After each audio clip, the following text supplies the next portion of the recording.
amigos, está começando agora o nosso Encontro com a Justiça. O Encontro com a Justiça de hoje vai fazer uma viagem para as origens do nosso direito. A antiguidade tardia ibérica, onde nasceu toda a nossa civilização.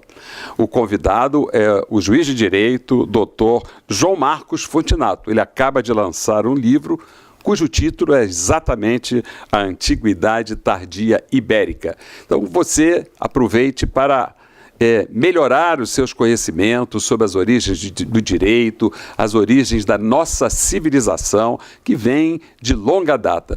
Então, uma alegria muito grande ter aqui como debatedora a jornalista Cláudia Cataldi, o desembargador Antônio Carlos Esteves e o nosso convidado, doutor João Marcos Fontinato, que eu já conheço e admiro há muito tempo, um juiz que tem posições muito fortes do direito, muito sedimentadas, um mestre em direito. Então, agradeço a sua presença aqui, meu querido Fontinato, uma alegria muito grande trazer você aqui para falar com os nossos telespectadores sobre essa sua experiência, sobre esse seu mergulho nas origens do direito. Você vai até o direito romano, além do direito romano. Como foi essa experiência? Mas antes, o nosso programa chama-se Encontro com a Justiça. Nada melhor do que perguntar a um juiz de direito qual é o seu conceito sobre justiça, sobre o nosso judiciário. Desembargador Ciro Darlan, meu amigo de longa data, com quem eu trabalhei logo no início da carreira na vara de infância. Ele era verdadeiro missionário na sua função e muito me ensinou. Antônio Carlos Esteves Torres, desembargador também, meu amigo, um craque no direito empresarial, né, para não falar a verdade. Senhora Cláudia Cataldi, meu prazer, que eu não conhecia. Pois bem, eu agradeço sobretudo por me dar a oportunidade de falar sobre o meu livro, que me ocupou tanto nos últimos anos, então eu falo pelos cotovelos sobre ele. Aqui eu vou tentar resumir. Mas respondendo a sua pergunta, o que é justiça? Eu vou responder uma influência medieval, porque eu tanto li Isidoro de Sevilha, Santo Antônio, Santo Agostinho para esse livro, que eu vou dar uma resposta meia chavão, mas que não é superficial. Justiça é dar a cada um o que é seu, segundo a sua necessidade. Isso é Santo Antônio, isso é Isidoro de Sevilha. O que eu posso dizer é que eu, depois de tanto estudar os antigos, eu me tornei menos positivista, né? Até porque o próprio direito romano não via com bons olhos leis escritas. As leis escritas foram interrompidas durante o Império e correspondeu à publicação de códigos e leis escritas, correspondeu a uma fase até autoritária de engessamento do direito, de retirada daquela função dos jurisprudentes romanos de decidirem caso a caso, organicamente, e engessar o direito em códigos. Então, o conceito de justiça não pode passar por uma letra morta, fria, engessada. Pelo menos não na visão dos visigodos de quem eu venho aqui falar. Você falou aí várias vezes em santos. Qual a relação da religião com o nascimento e a construção do nosso direito? Muita. Nós somos brasileiros, né?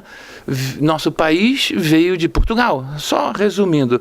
E Portugal veio do condado portucalense e que se fez independente do Reino de Leão e que é uma sucessora do Reino Visigótico. Em suma, o Brasil é sucessor do Reino Visigótico. E o Reino Visigótico fez tudo para ser sucessor do Império Romano, naquela fase final em que o Império tinha se tornado cristão, tinha levado o cristianismo à religião oficial de Estado, né?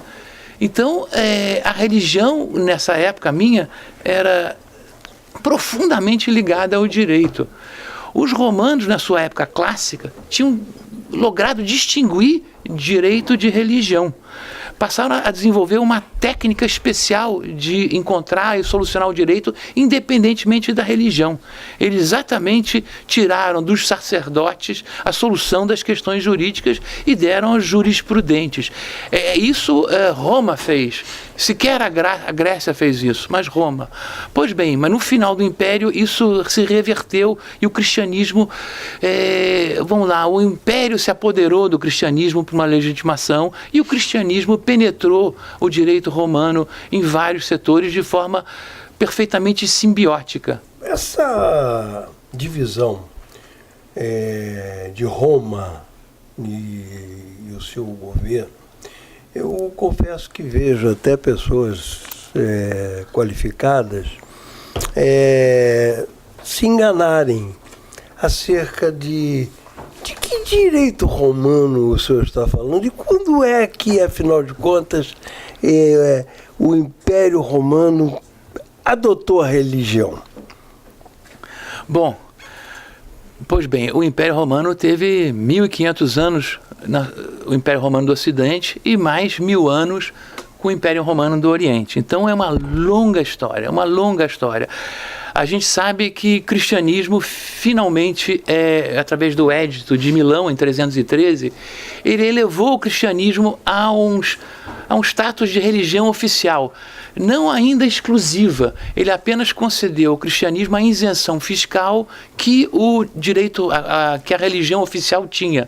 Uma isenção fiscal que permitiu, então, à igreja crescer, receber testamentos, doações, e aí a igreja começou a crescer muito.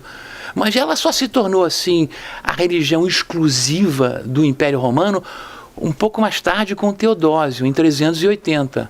Então, durante esse século, o século IV, o cristianismo só foi crescendo e a religião oficial de Roma só foi decrescendo, né, em prestígio, com certos atritos e vais e vens. Mas a partir de Teodósio, o cristianismo vira a religião obrigatória do Império. Né? E o que os espanhóis têm a ver com isso? Pois bem. Pois bem. É a nossa ponte. Mas os visigodos, né? Porque para os nossos ouvintes entenderem, né? O que são os visigodos? Pois bem, os visigodos são um povo germânico que foi o primeiro povo germânico a entrar no Império Romano, foi o primeiro povo germânico a se tornar cristão e foi o primeiro povo germânico a legislar. Né? Eles não tinham leis escritas. Os povos germânicos estavam ameaçando, pressionando o Império há vários séculos, na fronteira do Reno e na fronteira do Danúbio. Os visigodos, os godos, chamemos assim primeiro, estavam ali na fronteira do Danúbio, pressionando o Império. Certas tribos godos se expandiram para o Oriente e se depararam com os hunos e foram derrotados.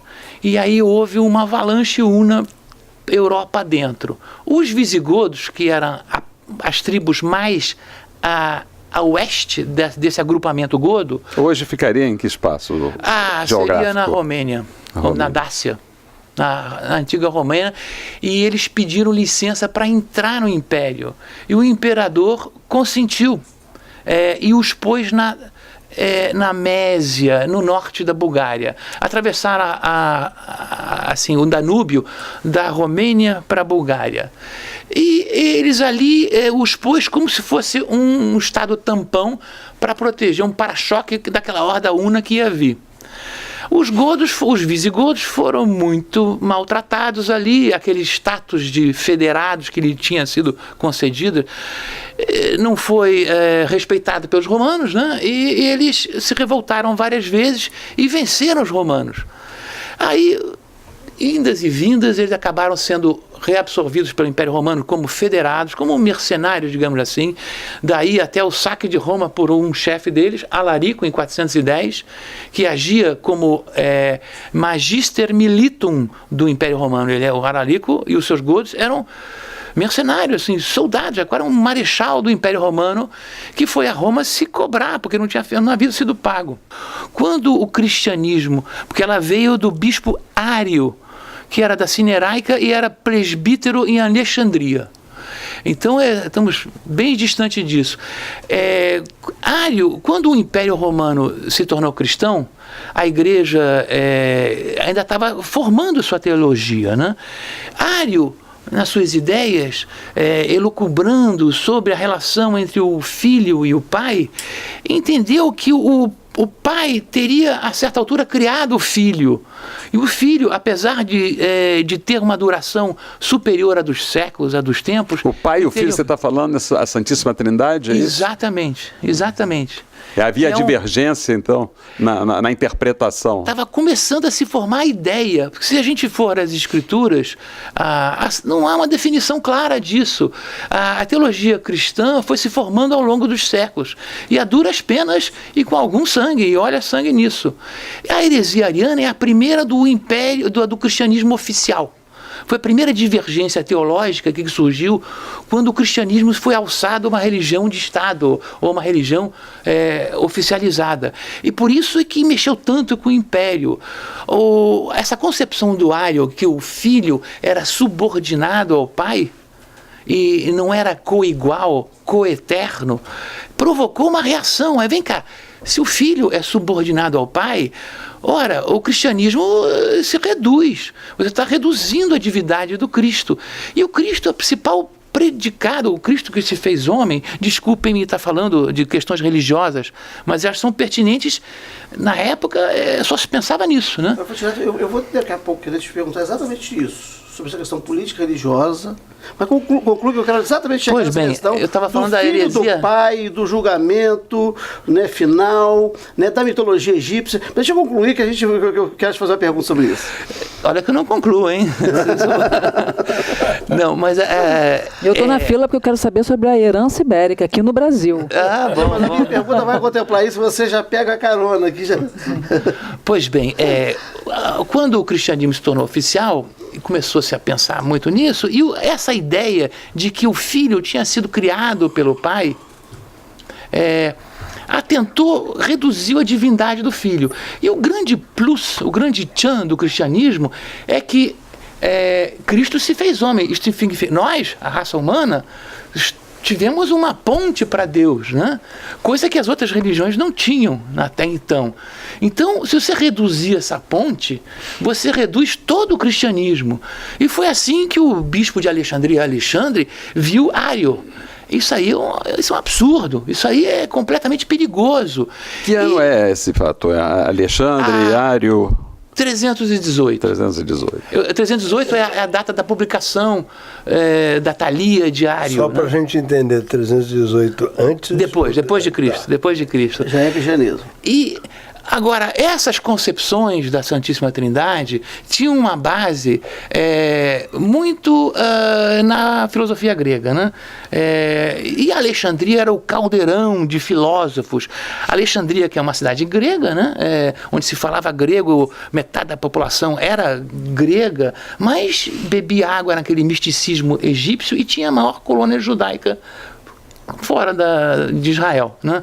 Então aquilo ali era exatamente a zona propícia para essas ideias, para essas discussões, e lá que o caldeirão das heresias ferveu, com alguma repercussão em Antioquia e Constantinopla, menos em Roma, muito menos em Roma, porque os latinos são mais práticos, eles fundaram o Estado, fundaram o direito, essas elucubrações teológicas não são muito, não florescem muito na cabeça deles. Mas é isso, essa questão tardia, da atividade tardia, né, na Península Ibérica. Eu ainda não cheguei na Península Ibérica. Então eu que antecipei a chegada. Então, mas a gente pega a questão na política, o exercício do poder por meio dos sacerdotes, né, a sociedade egípcia, isso era bem dividido, né? Então você tinha o templo, ele tinha salas e antessalas até chegar ao pátio, né? O povo, o baixo clero, o alto clero, e o sacerdote era o único que ia lá ao local, né, onde tinha, né, onde se falava efetivamente com quem detinha poder, né? Isso vinha numa cadeia, né? E por outro lado você tinha toda uma mitologia de que o filho, né, pesava o coração, né, da pessoa quando ela morria, e se o coração fosse mais leve com a pluma, entregava a chave da vida eterna, com a qual ele entraria no céu e iria morar, né, com Deus, né? Então tem uma mitologia com o pai, né? Então tem uma mitologia egípcia que o povo hebreu, quando sai do Egito, né, mais ou menos 800 a.C., apaga essa história. E aí parece que Cristo vem e recupera essa mitologia egípcia, né, e incorpora. Então você tem uma mitologia, o exercício do poder com a mitologia religiosa, né? Os romanos dão uma racionalizada, né? Não só nas instituições, como na própria água encanada, né? O aqueduto da Lapa é uma cópia dos aquedutos, né, romanos. Como é que você leva a água em casa, né, por um trabalho de engenharia, racionalidade, mesmo que esperando a água cair do céu. Os ibéricos, eles mantêm essa coisa da mitologia e, de alguma forma, nos impregnam. Né? Te parece que a nossa república, saindo lá do ano 300 e vindo para cá, para 1889, a república tenta constituir um Estado laico e com um certo idealismo, e não encontra um terreno fértil para essa racionalidade, e daí que no presente momento nós vamos encontrar tanta confusão entre religião, entre valores religiosos e valores republicanos, valores da civitas, valores que seriam mais próprios de uma sociedade não pautada por esses sentimentos transcendentes e inexplicados. Uau! Desculpa. Eu vou começar pelo Egito. O Egito que eu mencionei aqui não é um Egito antigo, embora forte, é uma Alexandria. Sim. Alexandria foi criada por Alexandre e é uma cidade grega, quadrada, Então, mas obviamente o misticismo egípcio estava muito presente. A civilização egípcia, apesar de decadente naquela época, estava muito presente naqueles cristãos e naqueles judeus que moravam em Alexandria. Por isso que lá foi o caldeirão das seitas gnósticas, que faziam uma miscelânea entre judaísmo, masdeísmo persa, cristianismo e outras 1000 correntes de pensamentos. Zoroastrismo, que é o masdeísmo persa. E lá é uma confluência dessas correntes e pensamentos. O cristianismo não estava crescendo, se apoderando do Estado, como dizer assim, né? Não podia ter um dissenso e não podia admitir uma heresia que diminuísse a sua essência. Daí a condenação a Ário, que recebeu o apoio de outros pensadores, Eusébio de Nicomédia, Eusébio de Cesareia, que já tinham antecedentes em Luciano de Antioquia, que são pensadores orientais, embebidos de todo esse misticismo que você está trazendo aí. Isso para Roma, para a Europa, é uma discussão vã. Mas foi que Constantino viu aquela briga entre patriarcas, metade por vaidade, metade por questões teológicas sinceras, né? E viu que ele precisava do cristianismo para criar um império uno e forte. Ele sentia a decadência do império e sentia aquela falta de poder da religião oficial de trazer esse cimento. Aí você vai, cimento que a religião traz para a política, legitimação política. E decidiu que tinha que acabar aquele dissenso e convocou um concílio, o Concílio de Nicéia. O Concílio de Nicéia se reuniu na cidade de nome Nicéia, do outro lado do Bósforo de Constantinopla, que ainda não existia naquela época, né? E se reuniu e se decidiu então que o filho era consubstancial ao pai. Coigual, coeterno, na verdade que ele era homoousios, da mesma usia, da mesma essência. O concílio foi todo reunido em grego e toda a terminologia tratada foi em grego. Constantino não falava grego, não participou tão profundamente desses debates teológicos. Mas na hora que a coisa estava demorando, ele deu o soco na mesa, vamos fechar aqui porque o império precisa. Qual é o link de toda essa história que predomina a religião com o direito? Bom,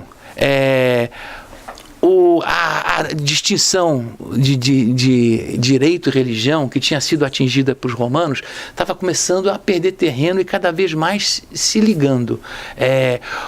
Pensadores como Santo Agostinho são um dos papas desse pensamento que o Deus está acima de tudo, o mundo é todo ele criado por Deus, não há nada fora da criação de Deus. Então, tudo que é terrestre é divino. Então, o direito, a ciência, está dentro da criação de Deus.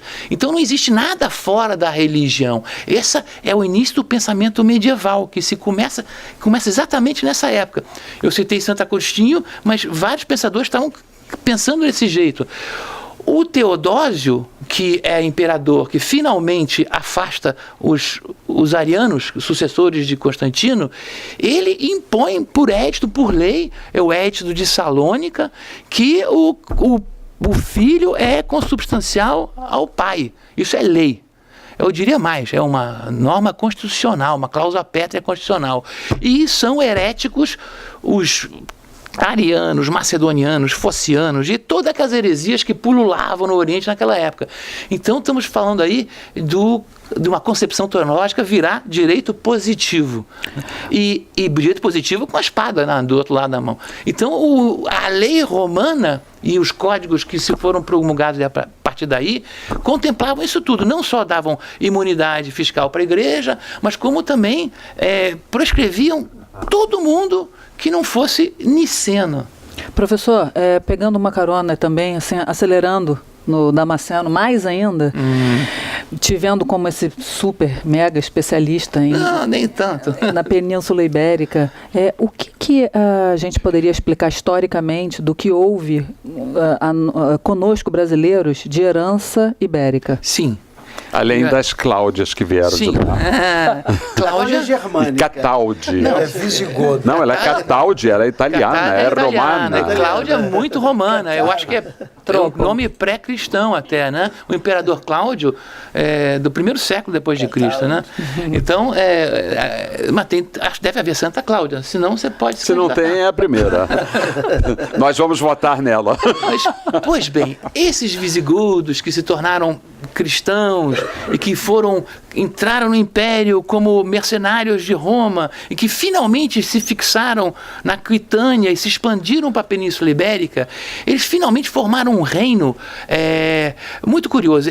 De início, o reino visigodo eles eram arianos e a população dominada era católica. Chamemos de católico porque esse termo surgiu no Edito de Salônica para designar os nicenos. Né? O termo atualmente tem outra acepção, né? Mas na época chamamos niceno. Então havia os arianos e os nicenos, havia os godos arianos com direito godo, que tinha sido legislado o Código Eurito, e os ex-romanos, hispanos-romanos, com o Código Breviário de Alarico, que foi uma lei promulgada pelo Alarico II para a população dominada após a queda do Império, órfão de uma legislação. Ele mais ou menos resgata o Código de Teodósio, que é um código do século V. Essas leis tratavam de quê? Direito civil, direito penal, direito de família? Basicamente civil, mas algum direito penal e algum direito público. Direito público é a administração estatal. Quando o Alarico II promulga o Breviário de Alarico para a população dominada que tinha ficado órfã do Império, ele elimina o direito público que tinha mudado, né? As magistraturas, as divisões administrativas do Império tinham mudado. Mas as relações de família, de terra, vários direitos reais existentes, isso eles trazem diretamente. Os godos adotam o direito romano. Eles ficam deslumbrados, são os primeiros a se romanizarem. E eles tinham uma posição de admiração para o direito romano. E quando isso, professor, por favor? O código, quando eles entram em 376. Eles se fixam na Aquitânia em 418. E a primeira lei, o Código de Eurico, que o rei Eurico promulga para eles, é de 475, uma data aproximada. Já o Breviário de Alarico é de 506, depois da queda do Império. Então, o Breviário de Alarico é a lei para os romanos, e o Código de Eurico é a lei para os germanos, os godos. Então nós temos o Estado visigodo, com uma lei ariana para a raça goda e uma lei romana para a população dominada hispano-galo-romana, que abrangia as duas províncias. Mais tarde, os godos se convertem ao catolicismo e unificam o direito num código só, que é o Código Visigótico. Esse código é o código de Recesvinto, aí já em 643, se eu não me engano, e cria uma espécie de teocracia visigótica. Eu estou exagerando nesse termo, mas é um Estado imitando o Império Bizantino de Justiniano, que é césaropapista, imitando Constantino. Todo mundo imitava Constantino nessa altura, né? Todos os reis godos, muito ligado à igreja, e ele governava através dos concílios visigóticos, que eram concílios eclesiásticos, mas dos quais participavam também a alta aristocracia goda. E aí nós temos então um Estado teocrático. E nós, aí respondendo a nossa amiga Cláudia, aí eu vejo um embrião dessa religiosidade estatal ibérica. Não que não haja outros países católicos ou cristãos com uma religiosidade oficial, mas o estilo ibérico é muito particular, né? E professor, não fica uma coisa assim meio contraditória, porque a gente assiste na área política dizer-se que não somos um Estado laico, que não tem religião. Nunca existiu, eu acho que jamais existirá. Sempre houve essa simbiose, não é verdade? Bom, nos visigodos, eu estou exagerando e afirmar que é uma teocracia, mas que eles eram completamente confessionais, o direito deles era confessional e o Estado governava par e passo com a igreja, isso aí isso agora foi direto. Deixou na nossa missa, está atávico no nosso DNA. O Estado nosso. E aí você tem uma coisa, quando você fala que impõe uma religião, impõe com a espada. Né? E aí nós vamos encontrar, né, quem fala em nome de Deus, né, considera não Deus tudo que não estiver de acordo com seus valores. Né? Então nós tivemos, né, num momento, depois desse momento aí que o Brasil está sendo ocupado, né, pelos portugueses, a gente vai encontrar, né, o ressurgimento da teoria do poder divino dos reis, do Jean Bodin, que era exatamente uma forma de unificar o poder em torno de uma religião única. Temos a fundação da cidade do Rio de Janeiro, né, em 1565, depois de um massacre, né, dos índios, né, dos povos originários. Do Villegagnon. E dos protestantes, do Villegagnon, que ficava aqui, né, atrás do aeroporto Santos Dumont, a França Antártica. E a construção daquele monumento ao genocídio, aquele belo monumento ao genocídio, que é a Igreja da Glória, né? Aquele é um monumento à glória sobre os tamoios. Henriville. Né? Aquilo é a glória sobre os tamoios. É um monumento ao genocídio. O Capitólio de Henriville, vamos dizer assim, né? É perigoso isso. Né? Ao invés de falarmos em pluralidade, de convivência da diversidade, alguém falar na política, ou pegar a espada e se dizer um representante de Deus. Olha, eu vou tentar fugir da tua pergunta respondendo medievalmente. Mas já estou brincando. Mas olha, na época, eu estou falando que o direito era confessional entre os romanos e entre os godos, era em todos os lugares. Sim, né? Claro. Entre os árabes que depois invadiram a Península Ibérica, eles tinham um direito confessional, um direito confessional total. O Corão preenchia tudo, né? A Sharia definia cada momento do dia de um muçulmano. E estudar direito era conhecer a fundo aquela letra da lei, até se indagava se podia interpretar ou não. Aquelas escolas jurídicas islâmicas, de manassas, né? Era uma repetição daquilo para saber, achar cabelo em ovo, né? E da parte dos judeus também, né, que era uma população expressiva no Mediterrâneo nessa época, também é um direito confessional, aquelas práticas talmúdicas todas, né? Então, todo mundo era assim naquela época, né? Agora, mas vamos ver alguma coisa boa nisso. Eu não estou pregando o restabelecimento de uma teocracia visigótica aqui, não, por favor. Nem eu por exemplo, né? A noção de ius que os visigodos adotaram, e é uma noção que é diferente de lex, que é direito escrito, o que está escrito, o que está ali. O ius é uma coisa mais orgânica, menos positivista, mais aberta ao caso concreto, mais bondosa equitativa, né? Essa noção de ius foi perpetuada pelos visigodos Idade Média adentro. O Código Visigótico teve vigência em Portugal pelo menos até o século XIII. Até o século XIII ainda se fazia remissões a lex vigotorum, né? E essa noção de ius significa que o poder do rei estava abaixo ao poder de Deus. O rei, se fosse iníquo, ele deveria ser deposto. Uma lei que os reis, as tantas, os reis visigodos, depois estabelecidos, começaram a legislar, esses códigos que eu estou te falando. Mas se entendia que a lei iníqua é uma lei nula. A gente pensa que nulidade de lei vem só da constitucionalismo americano, de Marbury versus Madison, né? Não, isso é Santo Isidoro de Sevilha. O rei está aqui na terra como vigário de Deus. E ele se submete às leis de Deus. E se ele for um rei iníquo, ele vai arder no fogo do inferno. Isso é uma espécie de limitação ao poder absoluto. Até o Hobbes, né, que é o teórico do absolutismo, né, chega a falar isso. Que quando o rei foi iníquo, tem um apelo. Né, tem um recurso para o povo, que é apelar para os céus. E apelar para os céus, ele fala de Jeff. Né? Apelar para o Jeff, né, pegou a espada e foi lá cortar a cabeça do outro. Então tem que apelar, fazer como Jeff, apelar para os céus. Né? Claro que ele, naquela época ele não ia dizer que podia cortar a cabeça do rei, senão cortava a cabeça dele. Bom, isso vem, né, bem antes, né? Vem com a mitologia. Né? A mitologia já nos traz esse sinal de como você deter o autoritarismo do próprio homem através da criação mitológica, né? Sim. E a pergunta, Excelência, eu estava curioso. Gostaria de ouvir a sua. Porque quando eu faço as minhas considerações, eu ganho aqui uma descompostura, inclusive fico machucado, porque e a pergunta?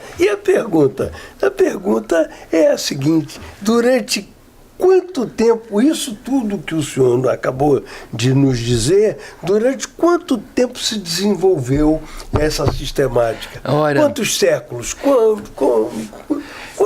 De quando a quanto vai isso? O direito visigótico, é o direito romano vulgar, romano tardio, que entra na Idade Média. Vamos lá, até nossos dias, vou exagerar. Então nós chegamos ao tardio, olha, mas eu que era o que eu queria saber. Eu vou distinguir da fase anterior. No final do Império com Constantino, nasce o que ele chama o dominato. Tem a república, o principado e o dominato. O dominato é quando surgem a antiguidade tardia, essas teocracias, muito espelhadas em Constantino e Justiniano, e que todos os reis bárbaros procuram imitar. Né?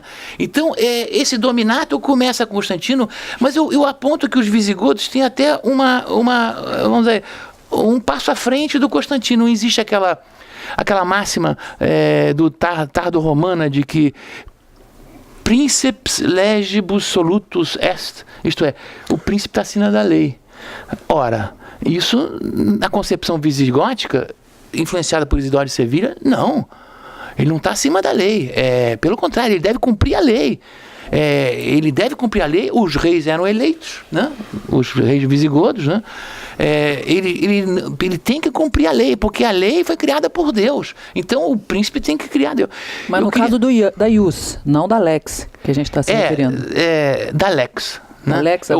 O príncipe tem que cumprir a lei, ele tem que setar sempre, atender ao ius, que é a justiça maior. A lex seria a lei escrita, né? Mas o príncipe que fez a lei, ele tem que cumprir a lei, a lex também, aquele código visigótico. O próprio código visigótico, a lei de Recesvindo, ele um dispositivo lá entre os primeiros que ele deve cumprir a lei, que ele não está acima da lei. Coisa que o imperador romano do final do Império tinha esse princípio de Ulpiano, se não me engano, que príncipes legibus solutus est. Então nós temos agora traduz aí para o nosso telespectador, príncipe. Que o príncipe está acima da lei. E essa justiça, Vatirato, ela decorreria, na sua concepção, de algo transcendente ou da eticidade das relações sociais? Na sua concepção.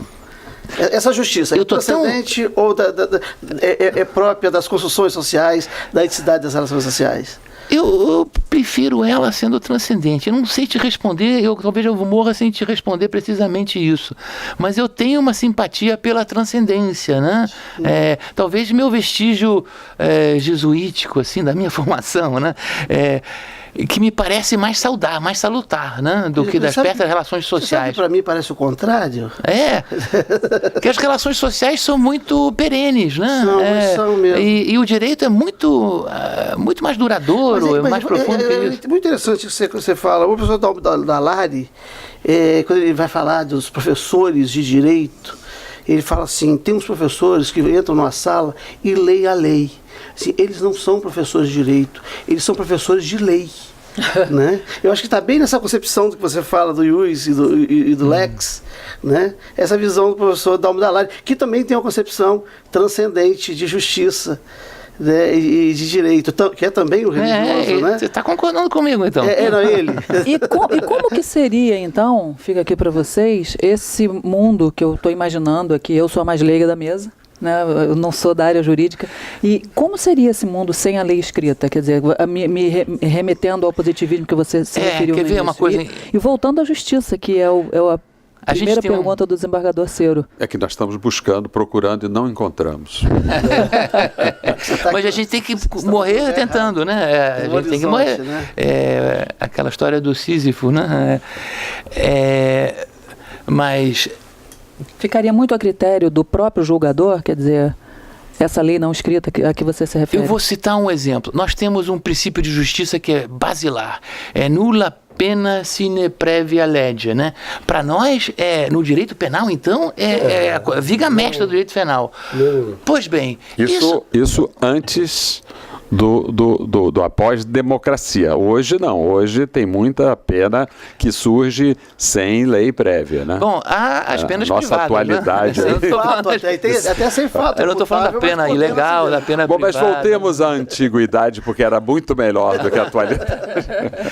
Pois bem, essa concepção, né, ela é do século XVIII, se eu não me engano é Beccaria, né? É do humanismo do século XVIII. Isso na Idade Média é inconcebível.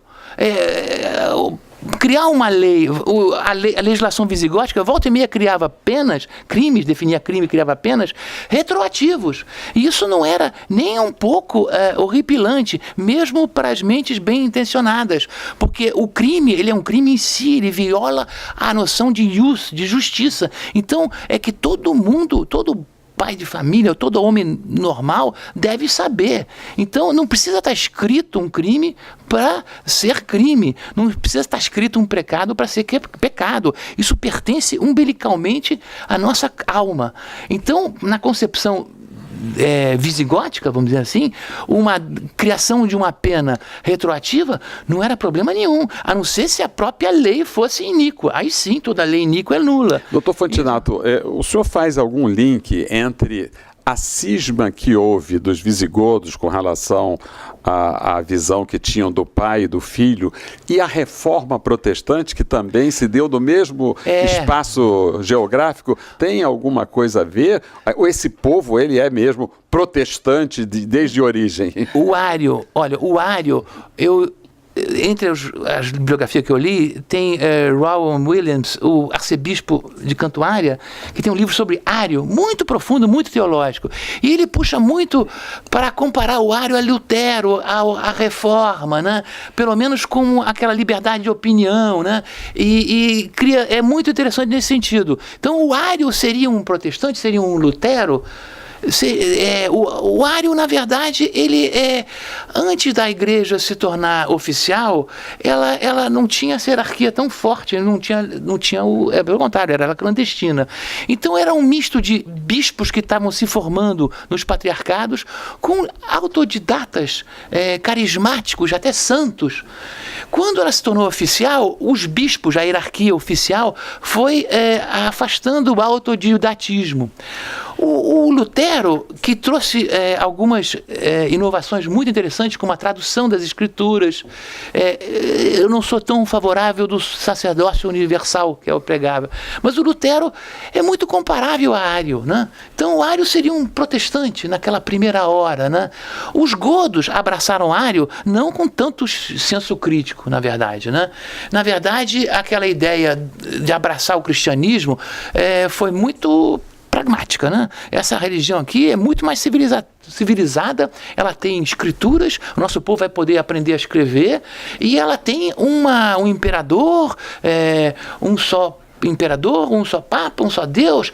Isso nada melhor para eu, rei visigodo, em me encaixar nessa hierarquia. Você está dizendo que a religião foi utilizada como uma ferramenta de poder? Certamente, né? Certamente. De dominação? Dos godos nem se fala. Dos germanos em geral, que não eram versados em teologia, eles viram a Constantino e o imperador romano se valer do clero para a sua legitimação, e eles adoraram isso e tentaram reproduzir isso ao máximo. E o Estado visigodo tentou reproduzir, através dos concílios de Toledo, uma sistemática igual. Eles não eram pios, eventualmente um ou outro era, mas não eram pios na essência, eles eram estadistas pragmáticos. A gente pode ousar dizer, então, que a religião, então, na sua gênese, vem assim com a política? A religião em geral, o cristianismo, ele surfou essa onda, né? Vamos dizer assim.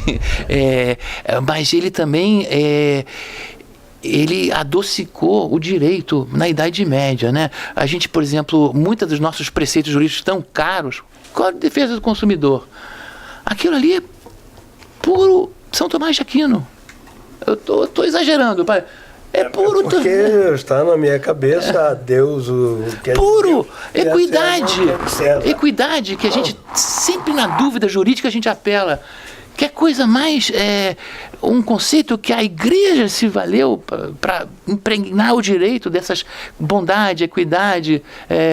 Então a igreja também purificou o direito pragmático de Estado, né? Essa sinergia da mulher, a qualidade de pessoa, né? E antes, a elevação da mulher, a qualidade de pessoa. Sim, a personalidade jurídica. Antes do cristianismo, você não pensa nisso. O casamento cristão, a igreja foi a grande defensora da autorização da mulher para o casamento.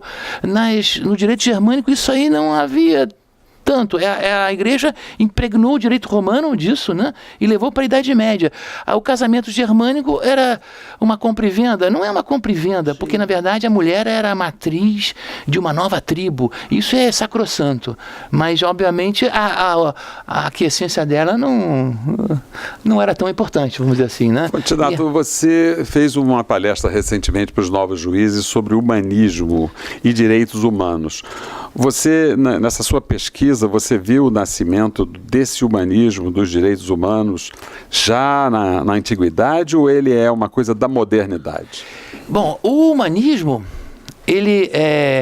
essa palavra não é da modernidade, né? Ele é muito antigo, né? Nessa palestra eu trouxe toda a ideia da concepção do homem como centro do mundo, que é muito greco-romana, né? É muito greco-romana, muito mais greco-romana do que oriental. O cristianismo abraçou isso, apesar de subordinado a Deus, mas nós temos justamente o Cristo como ponte. E isso eleva o ser humano a uma proximidade de Deus e está uma semente desse humanismo. Mas juridicamente, o humanismo é uma escola jurídica que surge no século XIV, XV na Itália, depois dos glosadores. Já é uma interpretação do direito através da história. Quando vamos falar de humanismo, a palavra, o termo mesmo, é a escola humanista pós-comentadores, pós-glosadores, depois de Bartolo de Sassoferrato. Já é renascentista, né? Já que você puxou, né, foi tão longe, né, para falar do humanismo, o Kelsen, né, Hans Kelsen, um importante pensador do direito, da filosofia do direito do século XX, ele nos traz dois julgamentos, né, falando da necessidade dos direitos e garantias individuais. Né? O direito do indivíduo é um julgamento justo, mesmo contra a vontade ou os desejos momentâneos da massa ou da maioria. Né? No momento destes em que nós vemos aí a massa querendo ver alguns escalpelados e ver os outros libertados, né, à luz de qualquer racionalidade, né, à luz de qualquer garantia de direitos fundamentais. É razoável esse pensamento do Kelsen para que os dois julgamentos mais injustos que nós podemos ter, e democráticos, porque fundados na razão da maioria, né, que é o de Sócrates e o de Cristo, né, que não se garantiu o direito individual do acusado, mas a massa queria, né, as massas, né, respectivas queriam aquelas condenações. É possível fazer essa analogia, né, daqueles dois julgamentos, né, fundados nas razões das maiorias, mas dos sentimentos momentâneos das maiorias, com que alguma coisa está acontecendo no Brasil no presente momento, em que, né, mais parece um programa de auditório do que efetivamente julgamentos. Bom, eu sou um homem do século V, VI, VII, né? Então eu nem sei o que está acontecendo à minha volta. Faz muito bem, porque olha, eu tenho buscado também me subtrair, porque está horroroso. O processo germânico, isso é comum nos visigodos e perpetuou-se um pouco no Código Visigótico e com os lombardos, os burgúndios, que não se interessava, o direito penal não visava muito achar um culpado não, era restabelecer a paz, era restabelecer, afastar a faida, o estado de inimizade. Então ele era pragmático. O objetivo era restaurar a paz. Se o culpado, o acusado era culpado ou não, era um minus, né? Então por isso se recorria a duelos, por exemplo, a ordalhas, coisas que não são... A igreja mudou isso. Ela procurou, através do sistema inquisitorial, buscar a prova da culpa, né? Estou falando do inquisitorial na sua implantação, né? Que o direito germânico não se interessava com isso. Ele se interessava com a paz social. Então, por exemplo, fulano matou ciclano, tem que pagar para recompor.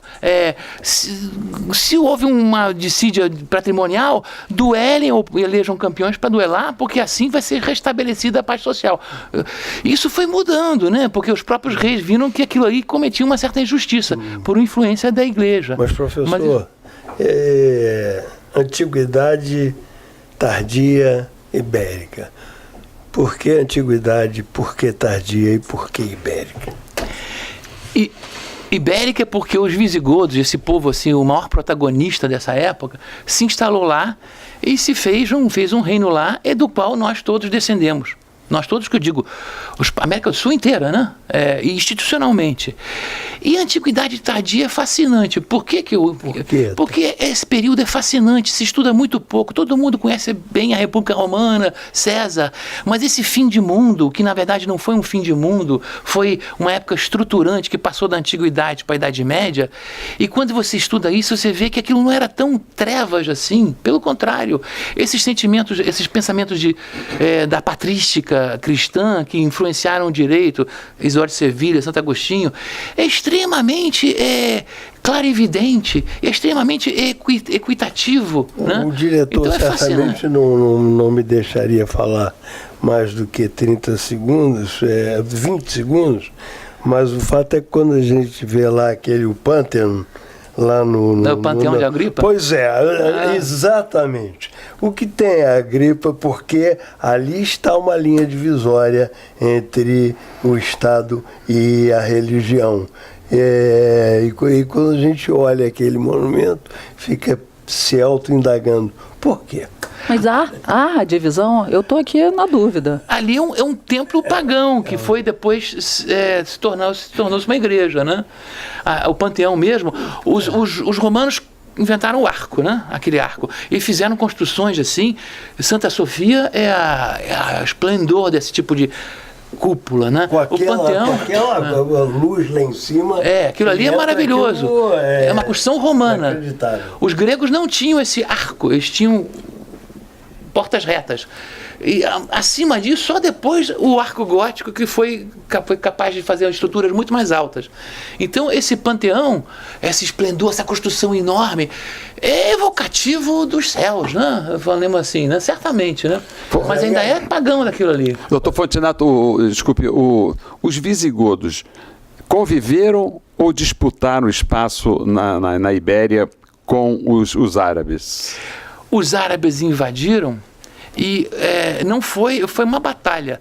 E os visigodos derrotados aderiram. uma parte fugiu para o norte e houve aquelas resistências do Reino das Astúrias, do qual veio formar Espanha e Portugal, em linha direta, inclusive o mesmo direito se aplicando. Agora, a população dominada, a maior parte passou a vestir-se como árabe, continuou adotando o código visigótico, porque os árabes permitiam que cada um cultivasse sua religião e seu direito pelo sistema da personalidade. Porque o direito visigoto tinha se tornado territorial, e aí voltou-se aquele sistema da personalidade do direito. E muitos se tornaram muçulmanos também. Né? Mas ali o mais interessante dessa época são os moçárabes. São aqueles visigodos que continuaram cristãos e continuaram rezando e observando a lei visigótica, mas em árabe. Então temos a igreja moçárabe que canta em árabe a lei cristã, não árabe da Arábia, mas ali, que é a igreja moçárabe durante o reino visigodo, que é uma pérola, um fóssil da história. Mas o senhor acaba de lançar esse livro, A Antiguidade Tardia Ibérica. Esse livro está disponível onde? Ele é da Lumen Iuris, né? Ele deve estar disponível nessas livrarias jurídicas e de história. Lumen, Guanabara, Saraiva, Travessa. Talvez aqui na nossa lojinha da Emerson também deve estar disponível aí. A loja da Lumen Iuris é embaixo ali da Cândido Mendes. Exato, na Guanabara. Na Guanabara. É fácil de achar ali. É fácil de achar. Fiquei me questionando, professor, é um nível altíssimo. Não, o nosso telespectador vai conseguir decifrar. Eu espero que sim, porque eu procurei traduzir. A dificuldade é porque você vê nome de pessoas, de rios, de cidades que você não conhece. Mas eu procurei traduzir para uma dinâmica simples. Quem escreve sobre isso em Portugal, Espanha, Itália, escreve tratados, doutorados, aí é muito árido. Então a minha ideia, quer dizer, não sei se eu consegui, é torná-lo assim, palatável. Agora, os nomes são Leovigildo, Turismundo, Rosamunda, Ingunda, eles têm que se acostumar. Você falou da Dácia, né? Que ficou tão distante que a gente nem conhece essa palavra no Brasil. Vai ter uma fábrica de carros na Romênia, que é Dácia. E eles vão trazer esse carro para o Brasil. Né? Você sabe já disso. trouxeram. Pois mas trouxeram, mas botaram o nome Renault, porque ninguém ia comprar um carro da fábrica Dácia. Aí botaram a placa de Renault, mas é o da Dácia. Doutor Fontinati, qual é o senhor está titular de que vara, que juízo? 34ª Vara Civil. 34ª Vara Civil. Olha, meus queridos telespectadores, lamentavelmente, depois desse mergulho na Idade Antiga, na Idade Média, falando sobre direito, religião, antiguidade tardia ibérica, nós fomos até a nossa origem visigótica, e foi uma aula, Fontinati, maravilhosa, de tal ponto que nós saímos do regime da Dominato para o regime do Fontinato. Foi uma alegria imensa, né? Espero que os nossos telespectadores tenham aproveitado bastante, façam as suas pesquisas. Todos nós temos uma pergunta que a filosofia nos leva a fazer: quem somos nós? De onde viemos? Para onde vamos? Então são perguntas que a filosofia nos determina, e hoje o programa teve essa finalidade. Contamos aqui no programa com a participação do desembargador João Batista Damasceno, com a sua cultura, com seu saber de cientista, iluminou também as nossas as novas pseudos-trevas, né? Não foi um programa sobre trevas, foi um programa sobre luminosidade, e falando em luminosidade, não poderia faltar essa luz que ilumina o nosso programa, que é a jornalista Cláudia Cataldi, o desembargador Antônio Carlos Esteves, esse professor que apenas por inveja do seu saber, da sua cultura, eu às vezes fico podando ele para ele não parecer assim tão superior a todos nós aqui, mas agradecendo a todos vocês, telespectadores, por mais esse privilégio da sua presença, da sua oitiva. Nós nos despedimos aqui com o nosso programa Encontro com a Justiça, que teve a direção de Celso Goulart, as imagens de Rafael Neves, a produção de Paulo Marinho, Tayana Alcântara e Márcia Góes. E até o próximo Encontro com a Justiça.